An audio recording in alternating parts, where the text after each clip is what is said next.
سیدنا و مولانا محمد رحمت للعالمین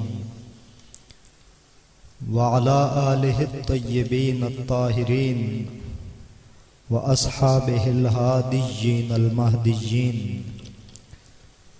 وعلى امتہ اجمعین اما بعد فاعوذ باللہ من الشیطان الرجیم بسم اللہ الرحمن الرحیم واللہ ولی المتقین صدق اللہ خالقنا العظیم وبلغنا رسولہ النبی الکریم الامین ان اللہ وملائکتہ یصلون علی النبی یا ایہا الذین آمنوا صلوا علیہ وسلموا تسلیما۔ ہدیہ درود و سلام محبت و احترام کے ساتھ الصلاۃ والسلام علیکہ سیدی یا رسول اللہ وعلی آلک و اصحابک سیدی یا رحمت للعالمین۔ واجب القدر معزز و محترم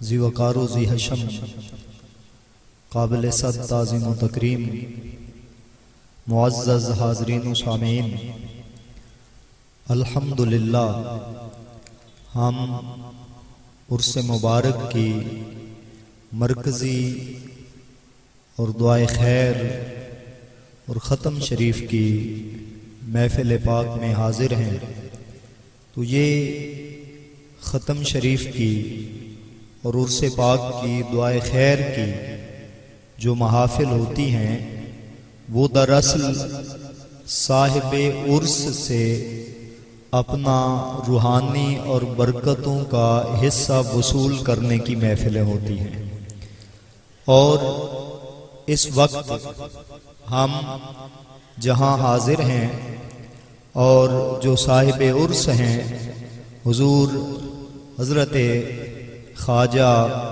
محمد فخر الدین چشتی نظامی رحمۃ اللہ تعالی علیہ اور آپ کے فرزند دلبند حضرت الحاج حافظ خواجہ معین الدین چشتی نظامی رحمۃ اللہ تعالی علیہ آپ سے لے کر حضور سرکار دو عالم سید العالمین حضور محمد الرسول اللہ صلی اللہ علیہ وآلہ وسلم آپ کی ذات گرامی تک تمام تر بزرگ تمام تر مقدس ارواح وہ اس بزم پہ اس محفل پہ نظر فرمائے ہوئے ہیں، ہم سب ان کی نظر عنایت ان کی توجہ اور ان کی نگاہ التفات میں ہیں، اور یہ بڑی خوش نصیبی ہے کہ اس قسم کی ہستی کی نظر میں آ جانا،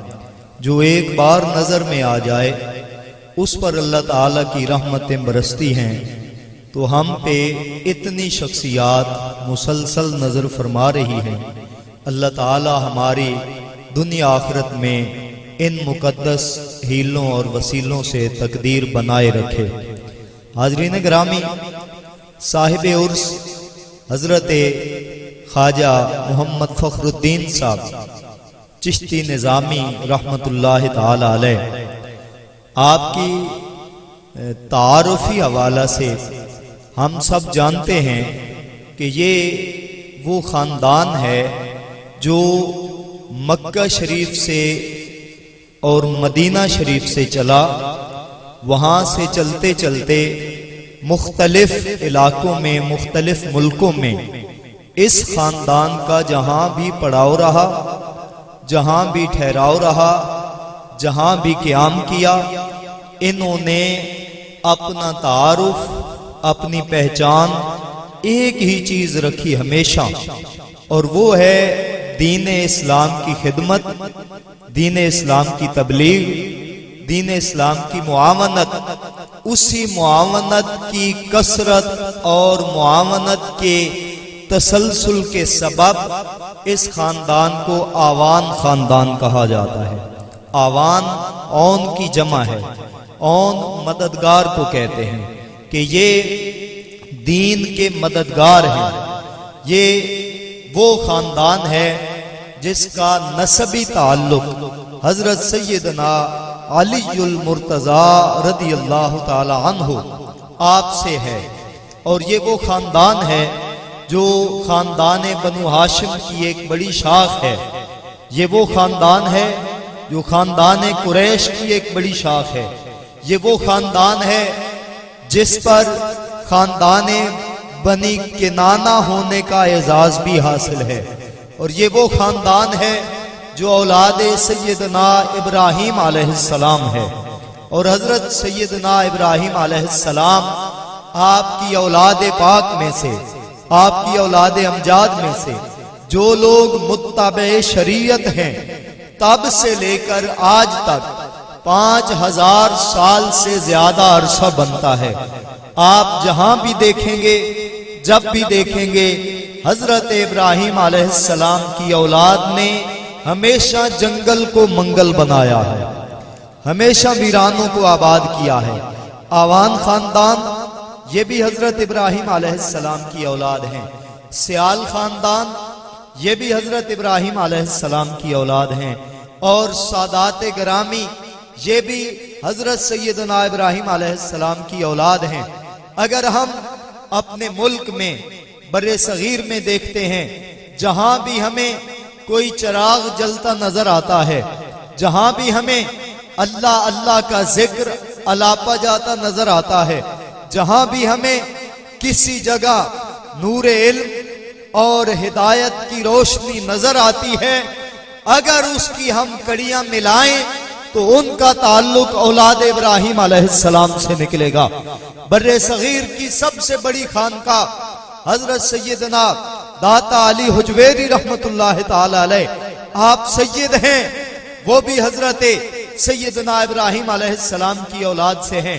پھر بہت بڑی خانقاہ حضور داتا صاحب کے بعد حضرت خواجہ معین الدین حسن سنجری اجمیری رحمت اللہ تعالی علیہ، آپ حسینی سید ہیں، آپ کا تعلق بھی حضرت ابراہیم علیہ السلام سے ہے۔ پھر حضرت خواجہ قطب الدین بختیار کاکی رحمت اللہ تعالی علیہ، آپ کا تعلق بھی اولاد ابراہیم سے ہے۔ پھر شیخ الاسلام زہد الانبیاء حضرت بابا جی فرید الدین مسعود گنج شکر رحمت اللہ تعالی علیہ، آپ چونکہ خاندان سیدنا فاروق اعظم سے ہیں تو ان کا تعلق بھی اولاد ابراہیم سے ہے۔ پھر حضرت سیدنا محمد بن احمد نظام الدین اولیاء محبوب الہی رحمت اللہ تعالی علیہ، آپ بھی حسینی سید ہیں، آپ کا تعلق بھی سیدنا ابراہیم علیہ السلام کی اولاد سے ہے۔ سلسلہ بسلسلہ یہ معاملہ چلتے چلتے جب ہم اس کو اپنے پاکستان میں اور پنجاب میں بکھیرتے ہیں، ہمیں چند بڑی درگاہیں نظر آتی ہیں۔ بھیرا شریف کی خانقاہ ہے، وہ قریشی ہاشمی ہے، ان کا تعلق بھی اولاد ابراہیم سے ہے۔ گولڑا شریف کی عظیم خانقاہ ہے، وہ سادات ہیں حسنی حسینی، ان کا تعلق بھی ابراہیم علیہ السلام کی اولاد سے ہے۔ سیال برادری ہے، وہ حضرت سیدنا عباس بن علی علمدار رضی اللہ تعالی عنہ کی اولاد سے ہیں، ان کا تعلق بھی حضرت ابراہیم علیہ السلام کی اولاد سے ہے۔ تو رب انی اسکنت من ذریتی بواد غیر ذی زرع عند بیتک المحرم، اللہ کے خلیل نے یہ جو دعا مانگی تھی، اے رب کریم میں اپنی اولاد کو بے آب و گیا وادی میں آباد کر کے جا رہا ہوں، ترک تو نہیں کہا کہ میں چھوڑ کے جا رہا ہوں، فرمایا اسکن تو میں آباد کر کے جا رہا ہوں۔ کہاں؟